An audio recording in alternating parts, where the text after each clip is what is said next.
नमस्कार, खमागणी KP news के Rajasthan bulletin में आपका स्वागत है। मैं हिना शेख आपके साथ। पहले एक नजर डालते हैं आज के मुख्य समाचारों पर। 6 साल की मासूम से दुष्कर्म का मामला, पुलिस ने आरोपी युवक को किया गिरफ्तार। बिजली कनेक्शन के लिए आवेदन करने के बावजूद कनेक्शन नहीं देने से खफा दोनों भाई बैठे धरने पर, लोगों की लगी खासी भीड़। खाद्य इकाई लगाने के लिए मिलेगा 90% तक का ऋण, 10 लाख रुपए तक का अनुदान। जयपुर के झोटवाड़ा में पीएनबी बैंक में हुई वारदात के बाद मौके पर जमा भीड़ ने एक लुटेरे को पकड़कर पीटा।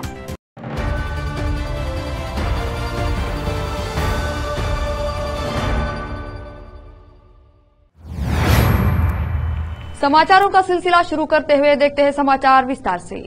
चौरासी डूंगरपुर जिले की धम्बोला थाना पुलिस ने 6 साल की मासूम से दुष्कर्म करने के मामले में आरोपी युवक को गिरफ्तार कर लिया है। आरोपी ने चॉकलेट का लालच देकर मासूम को अपनी हैवानियत का शिकार बनाया था। पुलिस आरोपी से पूछताछ कर रही है।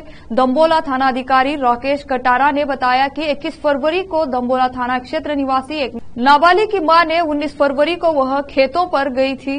करीब 12 बजे वह वापस घर आई। उसके 6 साल की बेटी रोती हुई घर आई। वहीं मां को बताया कि हीरा दामोदर ने अपनी दुकान पर बुलाकर चॉकलेट देने का लालच दिया। इसके बाद आरोपी ने घर के अंदर ले गया और उसके साथ दुष्कर्म किया। पुलिस ने मामला दर्ज कर आरोपी की तलाश शुरू की है। वहीं आज आरोपी हीरा दामोदर को गिरफ्तार कर लिया है, जिसे पुलिस पूछताछ कर रही है। गिरफ्तार आरोपी पीड़िता का चचेरा भाई है। डूंगरपुर से संवाददाता सादिक अली की रिपोर्ट। दिनांक 21/2/2024 को प्रार्थना द्वारा थाने पर उपस्थित होकर के एक रिपोर्ट पेश की गई, जिसमें बताया गया कि उसकी 6 साल की बच्ची के साथ में हीरा पिता कना डामोर द्वारा चॉकलेट के बहाने बहला फुसला कर बुला करके कमरे में ले जा करके उसके हाथ बलात्कार किया गया, जिस पर मामले की गंभीरता को देखते हुए प्रकरण दर्ज किया गया तथा प्रकरण का अनुसंधान वृत्ताधिकारी व्रत सिमलवाड़ा सुरेश डावरे द्वारा स्वयं जिम्मेले प्रारंभ किया गया तथा अपहर्ता का मेडिकल कराया गया बोर्ड से। और मामले की गंभीरता को देखते हुए श्रीमान पुलिस अधीक्षक महोदय राजश्री वर्मा द्वारा निर्देशन दिए गए तथा अतिरिक्त पुलिस अधीक्षक महोदय निरंजन चारण द्वारा भी निर्देशन दिए गए कि इसमें अभियुक्त को जल्द से जल्द गिरफ्तार किया जाए, जिस पर थाने से 2-3 टीमें गठित की गई तथा उनको उदयपुर, गुजरात, महिसागर और अरवली तरफ दौड़ाया गया और अभियुक्त की गिरफ्तारी के प्रयास किए गए तथा टीम द्वारा अभियुक्त को पंचमहल याद आ गया। Anti gangster task force police मुख्यालय की टीम ने शुक्रवार को बड़ी कार्रवाई करते हुए आतंकवादी गतिविधियों में लिप्त रहे 25,000 रुपए के इनामी आतंकी मोहम्मद मेराजुद्दीन पुत्र मोहम्मद नियाजुद्दीन निवासी वार्ड नंबर 18 बजरिया रेलवे स्टेशन थाना गंगापुर सिटी को पकड़ा है। जयपुर एटीएस की टीम को 10 सालों से इसकी तलाश थी। अतिरिक्त महानिदेशक police anti gangster task force एवं अपराध दिनेश एमएन ने बताया कि साल 2014 में स्लीपर सेल द्वारा भारत के विभिन्न स्थानों पर आतंकवादी घटनाओं को अंजाम देने की योजना थी। इस मामले में प्रदेश के सीकर, जोधपुर एवं जयपुर जिले से कुल 13 आतंकियों को गिरफ्तार किया गया था, जिनमें से 12 को कोर्ट द्वारा आजीवन कारावास की सजा सुनाई गई थी। इस मामले में थाना एसओजी जयपुर में प्रकरण संख्या 3/2014 विस्फोट पदार्थ क्रियाकलाप अधिनियम की विभिन्न धाराओं में मुकदमा दर्ज हुआ था। पकड़ा गया आतंकी मोहम्मद मेराजुद्दीन घटना के वक्त से फरार चल रहा था। एटीएस एसओजी एडीजी द्वारा 24 जनवरी 2018 को 25,000 का इनाम घोषित किया गया था। बारा शहर के 4 मूर्ति चौराहा स्थित बिजली निगम कार्यालय के सामने कृषि उपज मंडी अध्यक्ष मनीष लश्करी और उनके छोटे भाई पीयूष गर्ग निगम के अधिकारियों पर अपने प्रतिष्ठान पर बिजली कनेक्शन लेने के लिए फाइल लगाने के बावजूद कनेक्शन नहीं देने और भ्रष्टाचार अपनाने का आरोप लगाते हुए धरने पर बैठ गए। वहीं पीयूष गर्ग ने अपने ऊपर केरोसिन डाल लिया और आग लगाने की कोशिश की। मौके पर पहुंची पुलिस व मौजूद लोगों ने आग लगाने से रोका। मनीष लश्करी ने निगम के अधिकारियों पर भ्रष्टाचार मचाने का आरोप लगाते हुए बताया कि हाई सेकेंडरी फील्ड के सामने बिल्डिंग उन्होंने किराए से ले रखी है, जिस पर उनका भाई पीयूष गर्ग कृषि उद्योग संचालित करता है। जिसके ओनर ने उन्हें बिल्डिंग खाली करने के लिए बोला है, जिसे वह खाली कर रहे हैं। अन्य और कोई बिल्डिंग उन्होंने किराए पर ले ली है, जहां पर वो अपने बिजली कनेक्शन को शिफ्ट करना चाहते हैं। सब लोगों ने बोला कि यह कनेक्शन शिफ्ट नहीं होगा, 15 HP का नया कनेक्शन लेना पड़ेगा। उन्होंने नए कनेक्शन की फाइल लगा दी। 75 दिन हो गए। वह ASI व अन्य अधिकारियों को भी दंडवत कर चुके हैं। दलालों द्वारा 3 लाख मांगे जा रहे हैं। वह भाजपा के विधायक सहित वरिष्ठ नेताओं को ले जाकर अधिकारियों से भी मिल चुके हैं। उन्होंने कहा कि भ्रष्ट अधिकारियों के खून ऐसा मुंह लगा है कि बिना रुपए एक फाइल कोई इधर उधर करते ही नहीं है, जिससे खफा होकर उन्होंने यह कदम उठाया। वहीं मौके पर पहुंचे भाजपा नेताओं ने AEN से मिलकर कड़े शब्दों में बातचीत की। मौके पर भाजपा के पूर्व जिला अध्यक्ष आनंद गर्ग, विधायक राधेश्याम बेरवा, प्रधान मोरपाल सुमद आदि भाजपा के दर्जनों कार्यकर्ता मौके पर पहुंचे, जिन्होंने दोषी अधिकारी के खिलाफ कानूनी कार्रवाई करने की बात करते हुए ऊर्जा मंत्री से भी मामले में बात की। वहीं केरोसिन डालने से तबीयत बिगड़ने पर पीयूष को एम्बुलेंस द्वारा अस्पताल ले जाया गया। वहीं मनीष लश्करी बाद में भी धरने पर बैठा रहा, जिसके साथ 3-4 व्यक्ति और भी धरने पर बैठ गए। बाद में विधायक और भाजपा नेताओं के अधिकारियों से बात कर तुरंत बिजली कनेक्शन करने की सहमति के बाद सभी लोग धरने से उठ। इस अवसर पर कोतवाली CI रामविलास मीणा सहित पुलिस प्रशासनिक अधिकारी, अग्निशमन के अधिकारी भी मौके पर मौजूद रहे। वाराणसी से संवाददाता ब्रजेश यादव की रिपोर्ट। फील्ड के सामने V-Mart के बगल में एक किराए से एक बिल्डिंग हमने ले रखी है। उस पे मेरा भाई कृषि उद्योग संचालित करता है।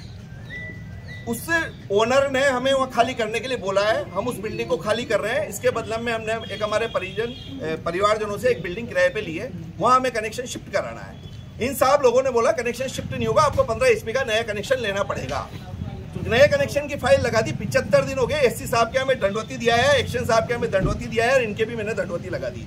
दलालों द्वारा 3 लाख रुपए कनेक्शन के मांगे जा रहे हैं। और मैं भारतीय जनता पार्टी के MLA साहब, उनके पूर्व जिला प्रमुख, पूरी पार्टी के लोगों को, नंदलाल जी को ले गया, प्रशांत जी विजयवर्गीय को ले गया, JC गालो को ले गया, महावीर जी नामा को ले गया, सब लोगों को ले जाके मैं एक बार मिल भी आया SC साहब से कि आखिरकार मेरा कनेक्शन क्यों नहीं हो रहा। 1 महीना हो गया मेरे को सब लोगों से मिले हुए, लेकिन इन भ्रष्ट लोगों के इतना बड़ा हरा मुंह लग चुका कि बिना पैसों के। प्रमुख शासन सचिव कृषि एवं उद्यानिकी वैभव गलरिया की अध्यक्षता में गुरुवार को पंत कृषि भवन में प्रधानमंत्री सूक्ष्म खाद्य उद्योग उन्नयन योजना की बैठक राज्य के प्रमुख बैंकों के स्टेट हेड के साथ आयोजित की गई। प्रमुख शासन सचिव द्वारा बैंक अधिकारियों को इस योजना के प्रति संवेदनशील रहते हुए योजना के लक्ष्य अर्जित करने के लिए निर्देशित किया गया। उन्होंने बताया कि योजना का उद्देश्य खाद्य से संबंधित योजना में अनुदान प्रदान कर इकाइयों को बढ़ावा देना है। उल्लेखनीय है कि आटा मिल, दाल mill, processing unit, grading, cleaning unit, अचार व पापड़ उद्योग के दूध व खाद्य पदार्थों से संबंधित इकाइयों के लिए इस योजना में अनुदान किया जा रहा है। प्रमुख शासन सचिव ने योजना के विस्तृत जानकारी देते हुए बताया कि बैंकों द्वारा छोटे व मंझले खाद्य प्रसंस्करण उद्यमियों को अधिक से अधिक इस प्रकार लाभान्वित करवाया जा सकता है। उन्होंने बताया कि इस योजना में नई व पुरानी खाद्य इकाइयों को स्थापित करने के लिए केंद्र व राज्य सरकार द्वारा 35% या अधिकतम 10 लाख रुपए का अनुदान किया जा रहा है तथा इस योजना के तहत विभिन्न बैंकों की ओर से खाद्य इकाई लगाने पर 90% तक की ऋण सहायता दी जा रही है। उन्होंने कहा कि राज्य में योजना के जन जन तक पहुंचाने एवं आवेदकों की सहायता हेतु हेल्पलाइन नंबर 9829026990 कार्यरत है। योजना में आवेदनों की संख्या बढ़ाने की दृष्टि से रोलिंग प्रक्रिया के द्वारा अधिक से अधिक डिस्ट्रिक्ट रिसोर्स पर्सन सूचीबद्ध किए जा रहे हैं। सामान्य प्रक्रिया के तहत डिस्ट्रिक्ट रिसोर्स पर्सन के लिए आवेदन पत्र PMFME राजस्थान पोर्टल पर उपलब्ध है। राजस्थान राज्य कृषि विपणन बोर्ड के जनरल मैनेजर आशुष चौधरी ने बताया कि इस योजना के संचालन विपणन बोर्ड द्वारा विगत 3 वर्षों से किया जा रहा है, जिसमें भारत सरकार तथा राज्य सरकार द्वारा सम्मिलित रूप से खाद्य प्रकरण उद्योग लगाने के लिए अनुदान किया जा रहा है। इसके लिए राज्य में एक प्रबंध यूनिट का संचालन भी किया जा रहा है। ये यूनिट इकाई को मशीन आवेदन, ब्रांडिंग व मार्केटिंग में भी सहयोग करती है। इस योजना टीवी में आवेदन पूर्ण रूप से निःशुल्क है तथा डिस्ट्रिक्ट रिसोर्स पर्सन को 20,000 रूपये की राशि का भुगतान भी राजस्थान राज्य कृषि विपणन बोर्ड द्वारा किया जाता है। जयपुर से संवाददाता अकरम खान की रिपोर्ट। रोकते हैं समाचारों का सिलसिला ब्रेक के लिए, जल्द लौटते हैं ब्रेक के बाद। हिंदुस्तान के हर कोने में हम हैं मौजूद। 24 घंटे हालात पर गहरी नजर, खबरों से जुड़े चुपते सवालात और आपको दिखाता है धार्मिक, सामाजिक, राजनीतिक, लोकल और इंटरनेशनल न्यूज की सबसे बेहतर कवरेज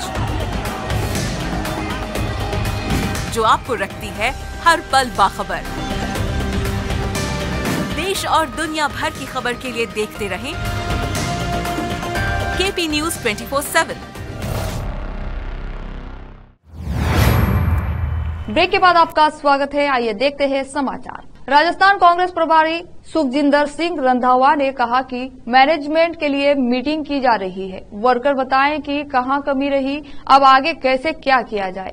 बीजेपी मैनेजमेंट और डिसिप्लिन दोनों में हमसे आगे है। पार्टी और परिवार तब ही सही तरीके से चल सकता है जब डिसिप्लिन सख्ती से लागू किया जाए। अगर थोड़ी भी ढील आ जाएगी तो नुकसान हो सकता है। रंधावा ने कहा, मुझे सीएम नहीं बनाया, फिर भी मैं कांग्रेस के साथ हूं। मुझे सीएम के ऊपर बनाकर भेज दिया। यही एक डिसिप्लिन पार्टी में रहना चाहिए। डिसिप्लिन और पार्टी दोनों एक साथ चल गए तो हमें कोई नहीं रोक सकता। मैंने सख्त लहजे में संदेश दिया था। गाड़ी के ऊपर भी लाल बत्ती नहीं लगेगी। एक बार लाल बत्ती पर रुकना और उसकी मिसाल देना। किसान आंदोलन पर सुखजिंदर सिंह रंधावा ने कहा कि बिना एमएसपी के किसान कभी सरवाइव नहीं कर सकता, चाहे वो किसी भी देश का। किसान को अन्नदाता कहने वाले कैसे लाठियां बरसा रहे हैं। किसानों को रबर की बुलेट मारी जा रही है। पंजाब नेशनल बैंक पीएनबी में शुक्रवार सुबह 9:45 लूट की कोशिश की गई। हथियार लेकर घुसे 2 नकाबपोश बदमाशों ने कैशियर को गोली मार दी। घटना जयपुर के जोटवाड़ा इलाके में शुक्रवार सुबह हुई।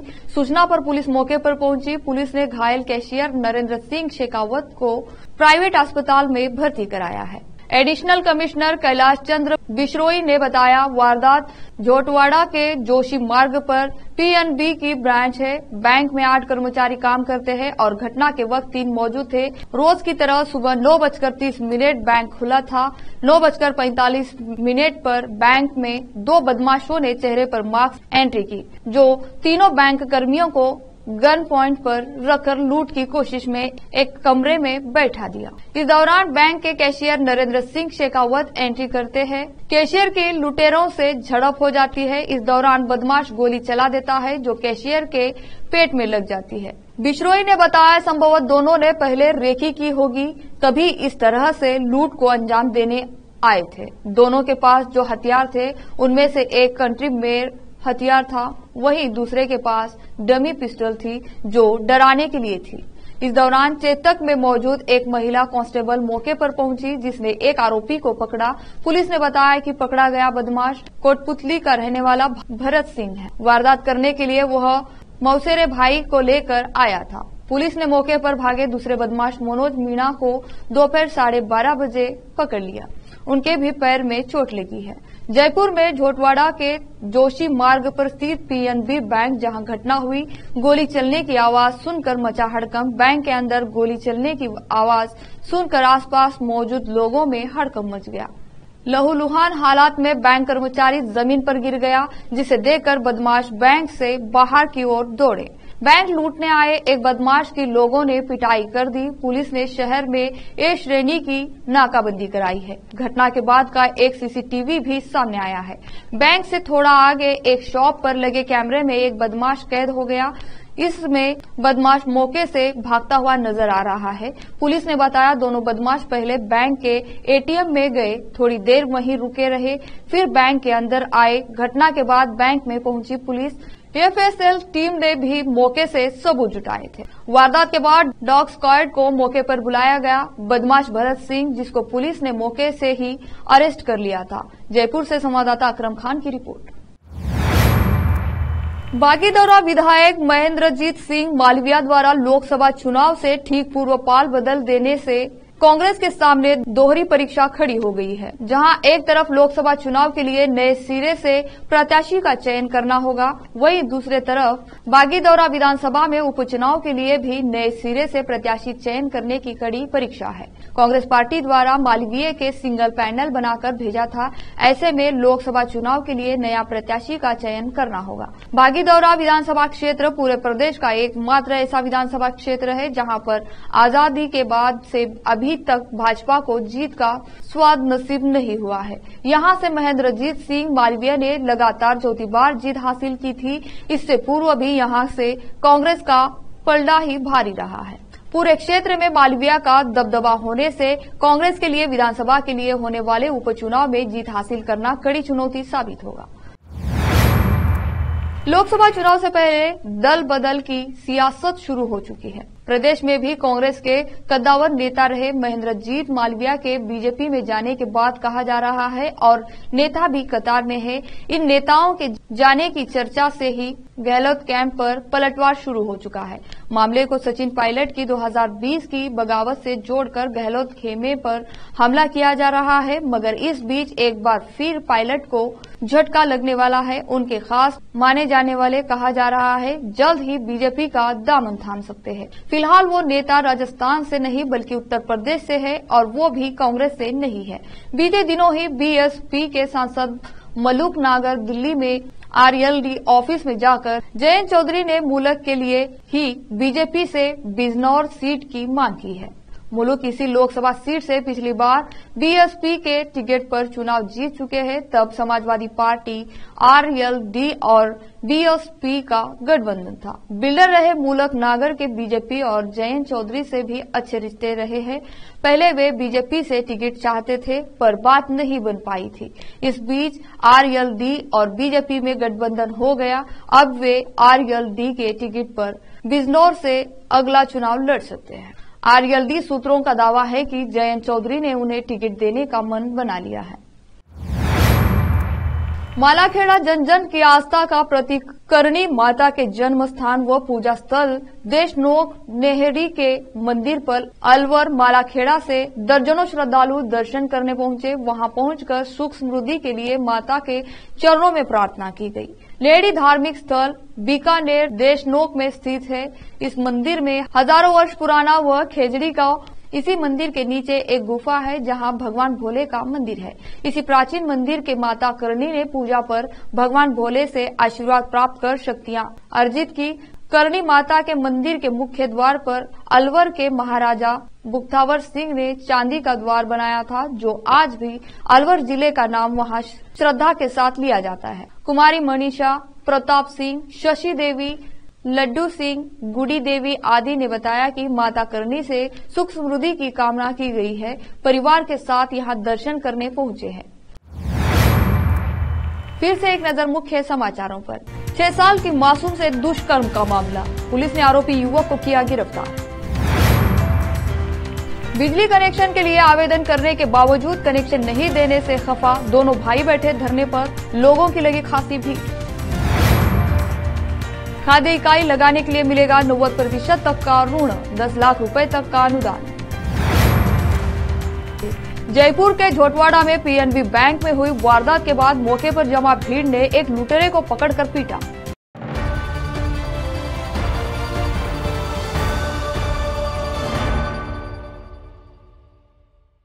केपी न्यूज के राजस्थान बुलेटिन में आज इतना ही। अन्य समाचारों के लिए जुड़े रहे आपके अपने चैनल केपी न्यूज 24/7 से। धन्यवाद।